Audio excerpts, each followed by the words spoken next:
ดราม่านักกีฬาสปป.ลาวรีวิวกิฟต์เซตเหรียญทองแดงจากซีเกมประเทศไทยพบเปิดมาถึงกับอึ้งพบแมส1ชิ้นแล้วก็มีกาแฟเจ้าดัง2กระป๋องพร้อมกับ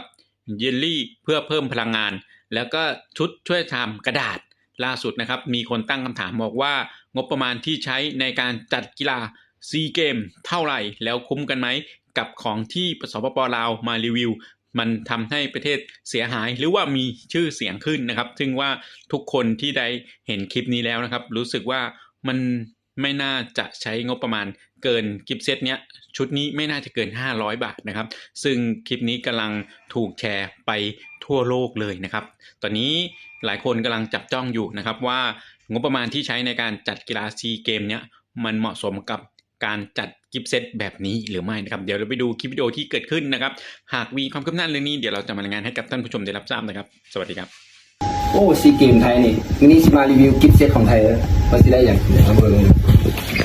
มาจีบเลยก้อนจีนข้างในนี่เฮ้ยดำมาลักการมาเบิ่งต้องกันตัวจีบง่ายเลยโอ้โหเบิ่งเลยแต่นี่คือถงถงเข้ามาไทยแลนด์ซีเกม2025แล้วเดี๋ยวทำไมมีเนาะเอาดับเลยป้าที่ป้าบางคนเขาไม่ต้องมีมันต้องมีกันคิดฟุ้นได้ดีสุดสับฟิวเลยกู1มาที่1โอ้โหถุงผ้าจะรู้อย่างเกือบใช่กูมาลุ้นน้ำกันทำนี่มาสับฟิวเลยเบอร์ดี้มาที่เขาเบอร์ดี้ครับ2มาละเบอร์ดี้ครับเบอร์ดี้ต่อมาก็เป็นโอ้เครื่องสูบกำลังกายเจลลี่เฮ้ยยังเหงื่อออกเลยโอเคมาสองช็อตฟิวอีกมาเดือนที่3มานี่กองใหญ่มาเป็นกองใหญ่วันนี้กองใหญ่ลุ้นกันมาลุ้นน้ำกันมาเบิ้งปากนี่มาเบิ้งน้ำกันมาเบิ้งกองซุ่มมาเบิ้งกองซุ่มเด้อกองซุ่มเด้อน้องเอาเด้อแทน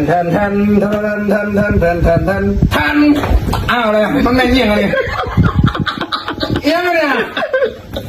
โอเคก็กาแฟแม่เจ๋งเลยแต่ว่าได้ดีเลยอันนี้คอนเทนต์ดีสุดแล้วโอเคแล้วเบิดแล้วมีท้องมั้ยมีท้องมั้ยแล้วมือที่ช่องแดงเป็นอย่างนี้กิฟต์เซตอย่างกินข้าวพี่เดอะมอลล์ลิสต์ต่อบางกะปินี่ครับอันนี้พวกเข้าใจเลยมันแม่นอีกเลยพวกเข้าใจแต่ว่ามันเป็นมันเป็น500 บาทใบ500 บาทกินเสร็จกินข้าวเสร็จแล้วกินเสร็จโอเคตามที่รีวิวโอเคครับขอบคุณครับ